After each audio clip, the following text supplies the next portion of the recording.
ఇవాళ నేను ఇక్కడికి వస్తుంటే ఒక తమ్ముడు అలంపూర్ కాడ బండి మీదకి వెళ్ళి అరుస్తున్నాడు గట్టిగా, గణపతి బప్ప మోరియా కావాలయ్యా యూరియా అంటున్నాడు. గణపతి బప్ప మోరియా కావాలయ్యా యూరియా. ఎటువంటి దినం వచ్చిందంటే యూరియా కూడా బుక్కుతున్నారు కాంగ్రెస్ వాళ్ళు, దొంగనాయాలు యూరియా కూడా అమ్ముకుంటున్నారు. బ్లాక్ మార్కెట్ లో అడ్డంగా దొబ్బుకొని పోయి రైతులకు ఇయ్యకుండా రైతులనేమో 4-5 రోజులు అక్కడ వానలో ఎండబెట్టి వానలో తడిచేటట్టు చేసి అది కూడా బ్లాక్ మార్కెట్ లో అమ్ముకుంటున్న దుర్మార్గులు రైతుల యూరియా అమ్ముకుంటున్నారు. పిల్లల గ్రూప్ 1 ఉద్యోగాలు కూడా అమ్ముకున్నారు.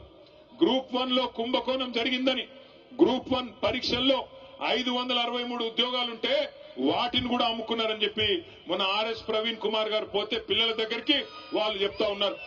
ఒక్కొక్క ఉద్యోగం డిప్యూటీ కలెక్టర్ ఉద్యోగం 3 కోట్ల రూపాయలకు అమ్ముకొని మొత్తం 563 ఉద్యోగాలంటే దగ్గర 1700 కోట్ల రూపాయలు ఇలా దండుకున్నారు కాంగ్రెస్ నాయకులు.